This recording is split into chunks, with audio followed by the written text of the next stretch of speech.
आज हम समझेंगे ठोस आकृतियों का क्षेत्रफल और आयतन कैसे निकालते हैं। यानी कि परीक्षा में अगर पूछ लिया जाए क्षेत्रफल और आयतन तो आप कैसे करोगे। इससे पहले वाली वीडियो में मैंने इनके जो फार्मूलाज हैं वो दिखा दिए हैं आपको, और आप उन अगर वो फार्मूले आपको नहीं आते हैं तो ये प्रश्न नहीं होंगे आपसे। तो मान लो कि परीक्षा में प्रश्न आ गया कि एक घन की भुजा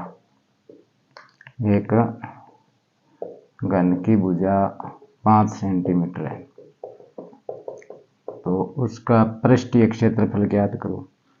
संपूर्ण पृष्ठीय क्षेत्रफल या पृष्ठीय क्षेत्रफल एक ही बात है। तो क्षेत्रफल का जो घन का क्षेत्रफल है वो आपको लिखाया गया है कि घन का क्षेत्रफल होता है 6 गुणा भुजा की स्क्वायर, यानी कि 6 गुणा 5 की स्क्वायर। तो ये हो जाएगा 6 गुणा 25 यानी 150 सेंटीमीटर स्क्वायर।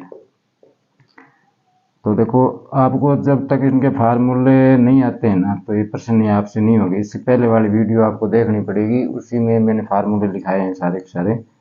तो अब जैसे मान लो आपसे पूछ लिया जाए कि घन की भुजा 5 सेंटीमीटर है तो पृष्ठीय क्षेत्रफल या संपूर्ण पृष्ठ तो आप निकाल ही दोगे इस सूत्र के हिसाब से। अब आपसे पूछ लिया जाए कि इसका आयतन कितना होगा। आयतन, तो आयतन होता है घन का जो आयतन होता है वो मैंने लिखाया है भुजा की क्यूब, यानी कि भुजा गुणा भुजा गुणा भुजा, यानी कि भुजा की क्यूब का मतलब होता है 3 बार गुणा करना। 5 गुणा 5 गुणा 5 5 5 25 5 125 घन सेंटीमीटर। तो आप समझ में आ गई आपको। यानी कि जब तक आपको इनके फार्मूला नहीं याद होंगे ना तो आप ये प्रश्न नहीं होंगे। तो इसलिए घन का आयतन और घन का क्षेत्रफल निकालना आपको आ गया। अब आता है घन का विकिरण। घन का विकिरण के प्रश्न किस प्रकार पूछे जाते हैं परीक्षा में। तो जैसे मान लो कि एक 5 मीटर लंबा 5 मीटर चौड़ा और 5 मीटर ऊंचा एक कमरा है, यानी कि एक घनाकार कमरा है जिसकी भुजा 5 मीटर मान लो।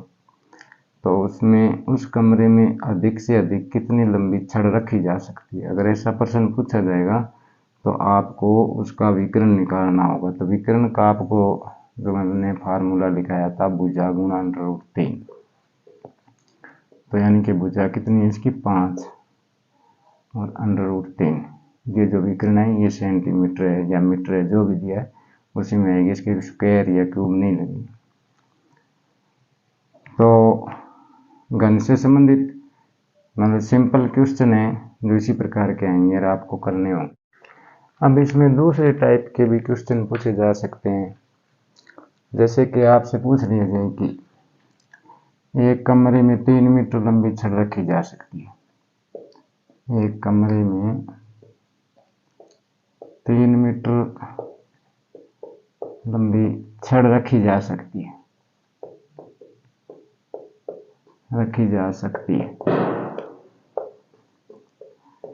तो वो कमरा घनाकार है, तो उस कमरे की भुजा ज्ञात करो। तो देखो 3 मीटर लंबी छड़ रखी जा सकती है, मतलब ये क्या है। 3 मीटर लंबी छड़ आपको पहले ही बताया है कि ऐसा मतलब प्रश्न होगा। तो ये विकिरण है इसमें, यानी कि घन का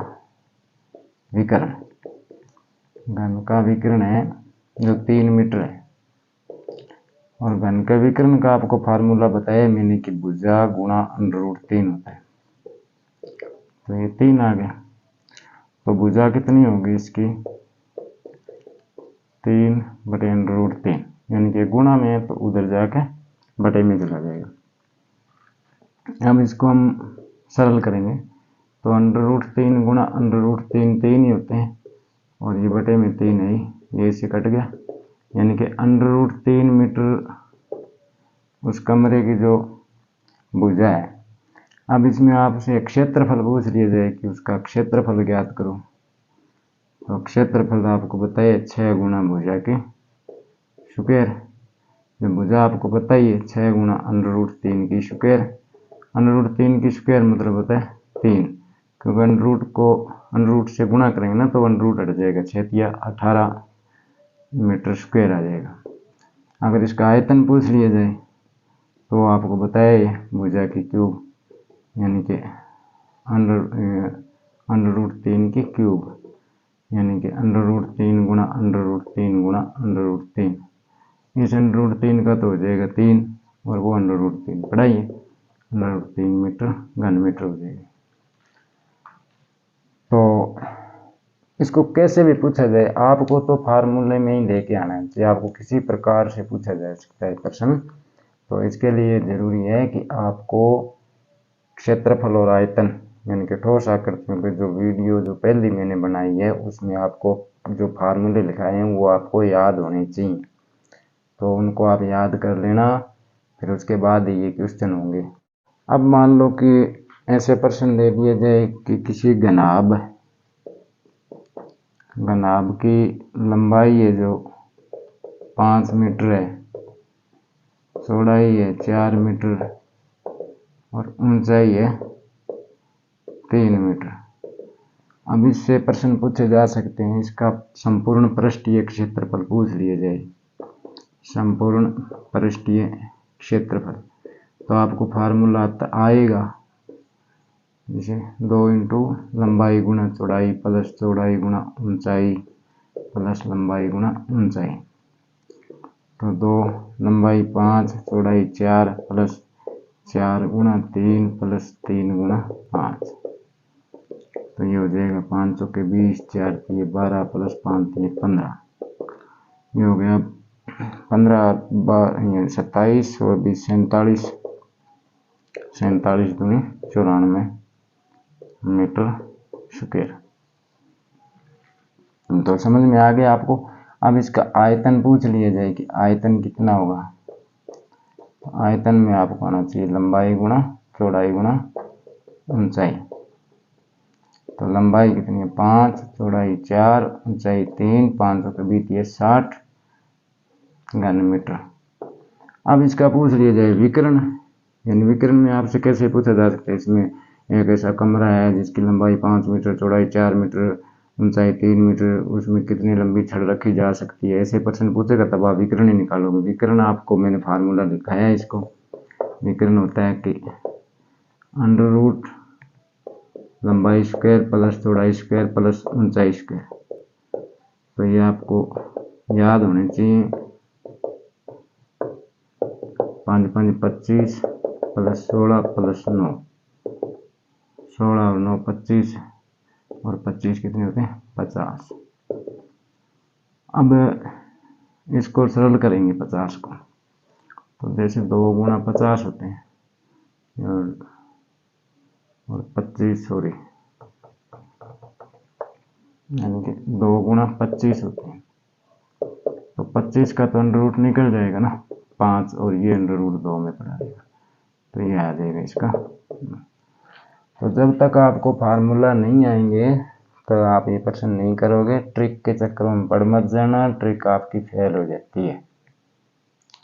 अब आप इस प्रश्न को ध्यान से पढ़ें कि इसमें लिखा हुआ है कि 2 घन हैं जिनमें प्रत्येक का आयतन 64 घन सेमी है, मतलब दोनों का आयतन एक समान है, तो आयतन एक समान है तो दोनों की साइड भी एक समान ही होगी, ठीक है। 2 घन हैं जिनमें प्रत्येक का आयतन 64 घन सेमी है, उनके संलग्न फलकों को जोड़कर एक घनाभ बनाया गया है, तो आप घनाभ का एरिया यानी कि घनाभ का पृष्ठीय क्षेत्रफल ज्ञात करें। तो ध्यान दें आप इसको कि 2 घन हैं जो मतलब समान ही है दोनों, जैसे मान लो कि यहाँ पे आकृति बनाता हूँ, रफ इसी है जैसे, तो मान लो कि ये 2 घन है, इनको जोड़कर यानी कि आकृति और आयतन यानी कि समान है इनको, यानी चित्र में तो आपको अलग अलग दिखेंगे लेकिन आप प्रश्न के अनुसार देखिए 2 घन है, ये 2 घन है जिनमें प्रत्येक का आयतन 64 घन सेमी, इसका भी 64 घन सेमी, इसका भी 64 घन सेमी, इनके संलग्न फलकों को जोड़कर यानी कि इन दोनों फलकों को जोड़कर एक घनाभ बना दिया गया, यानी कि इस जैसा लगभग बना दिया गया, ये घनाभ बन गया इन दोनों को जोड़कर। मान लो ये तो ये 64 इसका आयतन है, 64 इसका, यानी कि इन दोनों को जोड़ के एक घनाभ बना दिया। तो इसका पृष्ठीय क्षेत्रफल पूछा गया हमसे और घन का आयतन दिया गया है। तो घन का आयतन कितना है, 64 घन सेंटीमीटर दिया हुआ है। तो आपको घन की भुजा निकालनी है पहले। तो इसका होता है भुजा की क्यूब आयतन इक्वल, यानी कि 64 हो गया। तो भुजा कितनी है, क्यूबिक 64। तो ये है ना, आप घनमूल निकालने 20 तक तो याद ही रखा करो, ठीक है। भुजा गुणा भुजा गुणा भुजा, यानी कि ये आ जाएगा 4 4 चौके 16 चौके 64 होता है। तो 4 सेंटीमीटर आ गई इसकी भुजा आ गई, 4 सेंटीमीटर इसकी 4 सेंटीमीटर। इन दोनों को जोड़ने से जो घनाभ बना उसकी लंबाई हो गई 8 सेंटीमीटर। तो घनाभ की लंबाई हो गई 8 सेंटीमीटर और चौड़ाई 4 ही पड़ी है पहले वाली, 4 सेंटीमीटर, और ऊंचाई भी 4 ही रहेगी, ऊंचाई 4 सेंटीमीटर। अब आपको फार्मूला तो आता ही है। अब घनाभ का संपूर्ण पृष्ठ निकाल देना। संपूर्ण पृष्ठ होता है इसका 2 इंटू लंबाई प्लस लंबाई गुणा चौड़ाई प्लस चौड़ाई गुणा ऊंचाई प्लस लंबाई गुणा ऊंचाई। अब जैसे अपने करते हैं,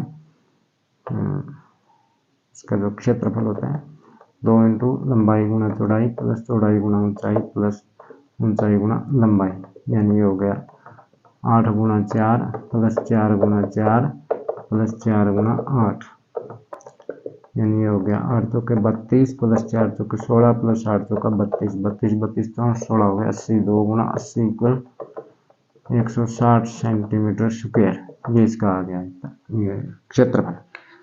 अब कई बार परीक्षाओं में ऐसे प्रश्न भी पूछ लेते हैं कि जिसमें ना ही तो कोई मीटर सेंटीमीटर में दिया होता है, लीटर में दिया होता है। जैसे कि एक घन आकार की टंकी है जिसमें 8000 लीटर पानी आता है, तो उसका आंतरिक पृष्ठ का क्षेत्रफल ज्ञात करो। यानी कि उस टंकी की जो धारिता है, यानी धारण करने की क्षमता है, उसे आयतन कहते हैं। तो ये 8000 लीटर है।